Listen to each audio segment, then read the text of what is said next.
First of all, I'm not a Muslim gentleman. I'm an Indian or a Bharatiya gentleman, and therefore, as a Bharatiya, I say that yes, if somebody in the response to being called Neech to the Prime Minister says Ugravadi, it is condemnable.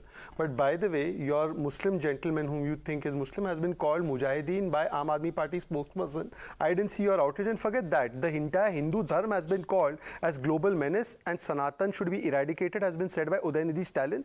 I have not seen a statement by Rahul Gandhi and company by them. So I think we all know where your loyalties lie. It's not about hate speech, because Supreme Court has said, Udayanidhi Stalin has made, Madras High Court has said that it is hate speech. Anyways, let's come to the issue today.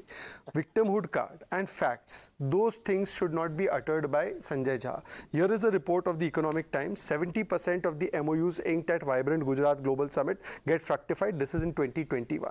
Now let me give you 5 instances where we see today also how Modi Virod transmutates into India Virod, Bharat Virod, where they oppose the new parliament, they oppose G20, they oppose Shiv Shakti point, but how it translated into Supari against Gujarat. 5 instances. 1, the Congress calls for a Bandh against Vibrant Gujarat. Which party calls for a Bandh against a program that is attracting investments and employment into the state? 2, like you rightly quoted, and Navika, you have covered economics and these affairs for a long time, IT, etc.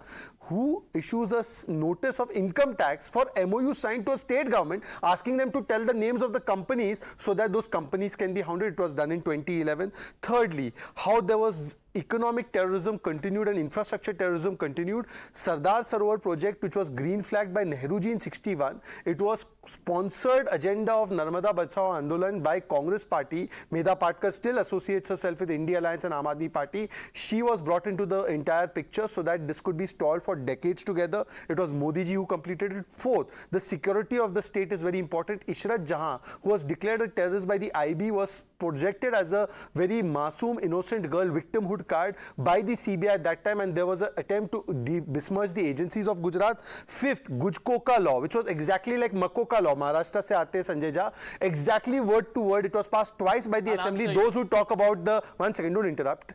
Those who talk about cooperative federalism, the governor was stalling this Gujkoka law for many years altogether so that Gujarat could not have a strong anti-terror mechanism, organized crime mechanism to fight it. And finally, the manner in which Teesta Setalwaj, Shri Kumar, Sanjeev Bhatt and company sponsored by Ahmed Patel, the late Ahmed Patel, it has been documented in the SIT report, which was submitted as an affidavit, and in the subsequent Supreme Court findings in the entire Zakia Jafri case. Now, Sanjay Jha, please tell me, out of these 5 instances, is this not instances of taking Supari against the state just because you have political problems with Mr. Narendra Modi?